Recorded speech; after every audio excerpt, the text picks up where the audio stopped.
में एक तरह की घबराहट और हताशा झलक रही है। इसका मतलब कि देश की अर्थव्यवस्था और देश की स्थिति इस वक्त जो है वो कुछ ठीक नहीं है, स्थिति बहुत खराब है। कि क्या देश से और देश के आम लोगों से जुड़े गंभीर मुद्दों पर भी प्रधानमंत्री अपनी राजनीति और चुनाव को प्राथमिकता देते हैं। इसका मतलब अपनी जवाबदेही से बचना और हर विफलता को आम जनता के ऊपर ठेल देना, ये तो पैटर्न है पूरी तरह से। उसी पैटर्न पे अभी भी काम कर रहे हैं। ये जो उपदेश प्रधानमंत्री देश की जनता को दे रहे हैं, ये उपदेश नहीं है, ये उनके नाकामी का सबूत है। नमस्कार, जनमुद्दा देख रहे हैं आप। मैं आपके साथ विमलेंदु सिंह।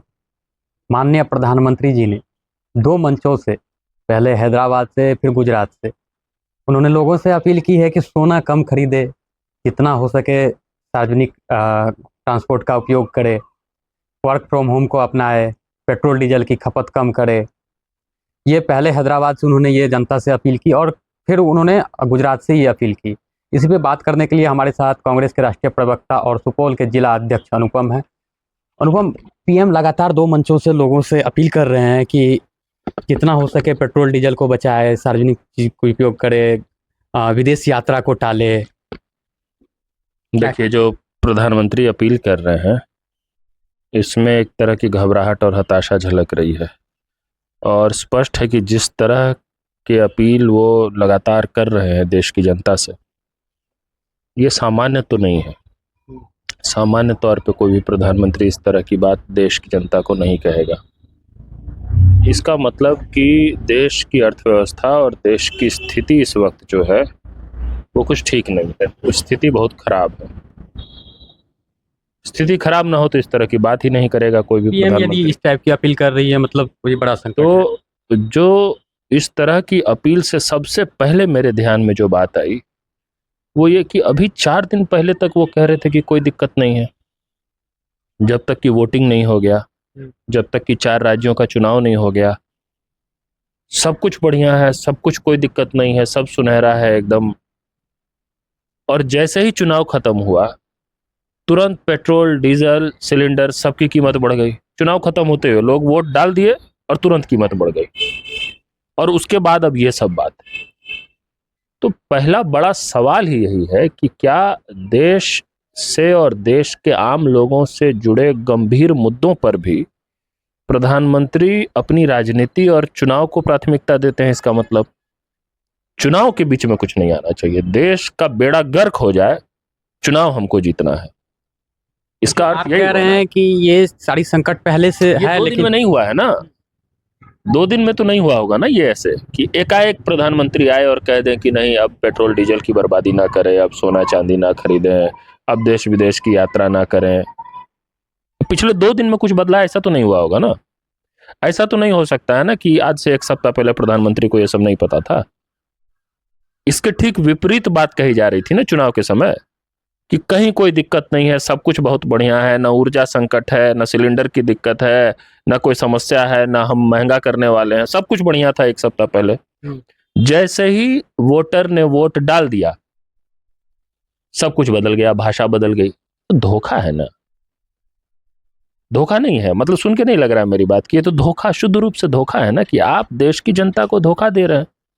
आपके लिए आपकी राजनीति और आपका चुनाव जीतना जो है वो सबसे महत्वपूर्ण चीज है, चाहे उसकी कीमत देश को चुकाना पड़े, देश की जनता को चुकाना पड़े, अर्थव्यवस्था को चुकाना पड़े। सीधी सी बात है। तो पहली बात तो ये।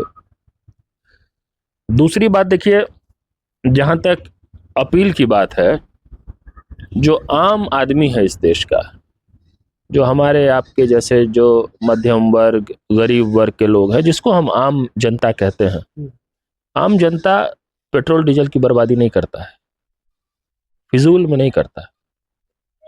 आम जनता बेमतलब का सोना नहीं खरीदता है। आम जनता देश विदेश की यात्रा छोड़िए, अपने पड़ोसी जिले की यात्रा भी बिना मतलब के नहीं करता है। कोई आम जनता यह काम करता है क्या? लेकिन मोदी जी ने तो ये जिक्र जो किया है उसमें तो कहा है कि आम जनता में ट्रेंड बढ़ रहा है। हम ये कह रहे हैं ना, तो मेरी बात से लोग अपने आप लोग समझ जाएंगे कि मेरी बात सही है कि मोदी जी की बात सही है। मुझे दिखा दीजिए ऐसी तरह की आम जनता जिसका मूड हुआ और वो सोना खरीदने चला गया। लोग या तो जरूरत के लिए खरीदते हैं, मजबूरी के लिए खरीदते हैं, शादी ब्याह में खरीदते हैं।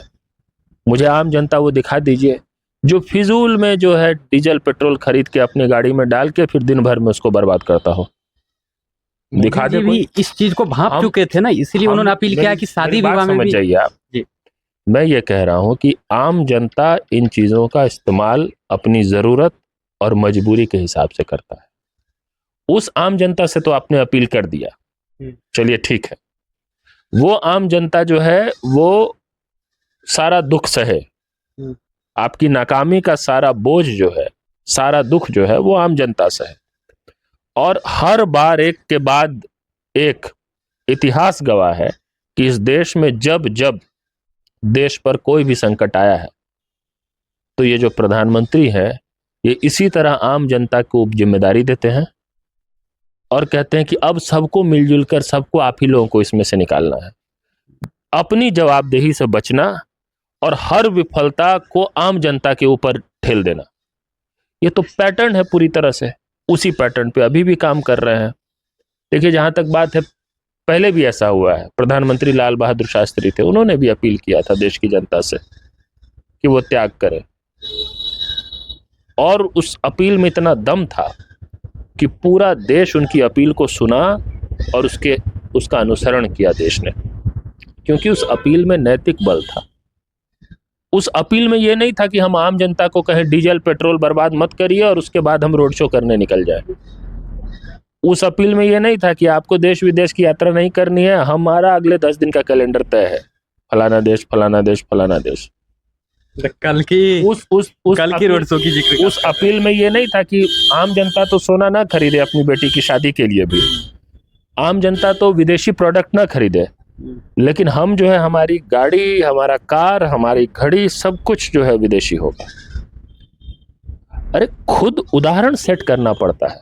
सबसे पावरफुल मैसेज वो होता है, भाषणबाजी करना मैसेज नहीं होता है। इसीलिए उनके अपील में नैतिक बल की कमी है। लेकिन उसके बावजूद, क्योंकि देश को अगर इस कगार पे ला दिया गया है तो इससे निकालने के लिए तो आम जनता का ही देश है ये ना। ये देश को एक प्रधानमंत्री का या मुख्यमंत्रियों का या नेताओं का देश तो है नहीं। भारत 140 करोड़ नागरिकों का देश है और ये सभी नागरिक जो है इस संकट से निकालने का काम करेंगे। तो उसके लिए जितना कठोर कदम उनको उठाना होगा वो उठाएंगे। लेकिन सवाल उस प्रधानमंत्री पे है जिसने इस देश को इस मुहाने पे लाके खड़ा कर दिया है, और खड़ा करने के बाद अपनी जवाबदेही से बचना और सारा ठीकड़ा और सारा दायित्व जो है वो आम जनता पर डाल देना और खुद अपने उदाहरण से ठीक उसके उलट काम करना।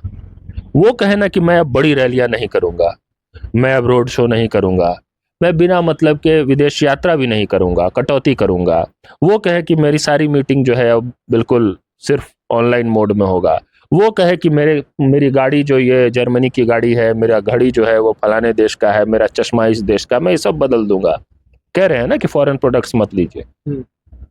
तो उसको अपने जीवन में तो उतारे सबसे पहले ना, उसके बाद अपील करें। उस अपील में नैतिक मतलब का विदेश यात्रा तो करते नहीं है।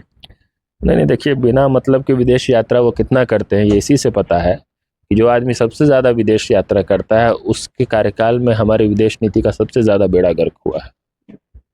पाकिस्तान जैसा देश मध्यस्थता कर रहा है ईरान अमेरिका के युद्ध की, और भारत में भाजपा जो है प्रचार करवाती है कि पापा ने वॉर रुकवा दिया। यहाँ इनकी सरकार में कुछ भी धरातल पे नहीं होता है, सिनेमा में होता है। पापा किसको? अब वो प्रचार में आप देखिए ना, बीजेपी का था ना, पापा वॉर रुकवा दिया था ना, एक यूक्रेन वाला वॉर। तो मेरा प्रचार थोड़ा ना, बीजेपी का प्रचार है वो। कौन सा वॉर रुकवा दिया? हम ये कह रहे हैं कि आप सच में काम करने की बजाय, ठोस काम करने की बजाय आपका सारा ध्यान प्रोपेगेंडा पे, प्रचार तंत्र पे है। कोई घटना बीत जाए उसके बाद आप एक फिल्म बना के दिखाएंगे कि वो घटना उस समय कितना बढ़िया सोचा गया था, वो असल में जो था वो नहीं था। मतलब अभी फिल्म बना के दिखाया जा रहा है, अभी भी दिखाया जा रहा है कि नोटबंदी बहुत बढ़िया चीज था। जिस नोटबंदी का जिक्र करने का हिम्मत कोई भाजपा नेता नहीं कर सकता आज के समय में, उसको भी फिल्म बना के सही साबित करने में लगे हुए हैं। तो इनका काम कुछ नहीं करना, बाद में फिल्म बना के उस चीज को सही साबित करने में लग जाओ, यही काम है। आज देखिए जो स्थिति है, जो कुछ अपील किया गया है, ये आमतौर पे कोई महामंदी जैसी स्थिति हो तब इस तरह की अपील प्रधानमंत्री करते हैं किसी देश में। आपके जितने जागरूक और जानकार दर्शक होंगे उनको याद होगा, और मैं याद दिलाता हूं, 2008 में वैश्विक मंदी आई थी दुनिया भर में, ग्लोबल रिसेशन। ग्लोबल रिसेशन आया जब यूएस में बैंकिंग सिस्टम कोलैप्स हुआ, लीमन ब्रदर्स से शुरू हुआ और फिर पूरे दुनिया में एक ताश के पत्तों की तरह पूरा बैंकिंग सिस्टम कोलैप्स हो गया। कई देशों की अर्थव्यवस्था चरमरा गई, भारी संख्या में रोजगार, नौकरी नष्ट हो गया। वो असली मंदी था वो। उस महामंदी में भी भारत को बचा लिया गया था, क्योंकि भारत के प्रधानमंत्री डॉक्टर मनमोहन सिंह थे, जो बोलते कम थे, काम ज्यादा करते थे। आज वैसा कोई महामंदी भी नहीं है, बस एक खाड़ी युद्ध है, उस कारण से स्ट्रेट ऑफ हॉर्मुज के कारण थोड़ा सा ऊर्जा संकट है। वो ऊर्जा संकट भी कम हो जाए अगर आप रशिया से बात करने लग जाए, जो आप ट्रंप के डर से करते नहीं है। अगर उससे लेने लग जाए तो वो सब भी नहीं आएगा समस्या, लेकिन मान लेते हैं कि एक ऊर्जा संकट है। कोई महामंदी नहीं है दुनिया भर में, कोई ग्लोबल रिसेशन नहीं है इस समय। जिस समय ग्लोबल रिसेशन था उस समय भारत को सुरक्षित निकाल लिया गया था। आज ऐसा कुछ नहीं है दुनिया भर में, और तब भारत की ये स्थिति हो गई है कि प्रधानमंत्री इस तरह की अपील कर रहे हैं। चिंता का विषय है। ये जो उपदेश प्रधानमंत्री देश की जनता को दे रहे हैं, ये उपदेश नहीं है, ये उनके नाकामी का सबूत है। इसमें कोई कंफ्यूजन नहीं होना चाहिए किसी को भी। शुक्रिया अनुपम बात करने के लिए। Thank you.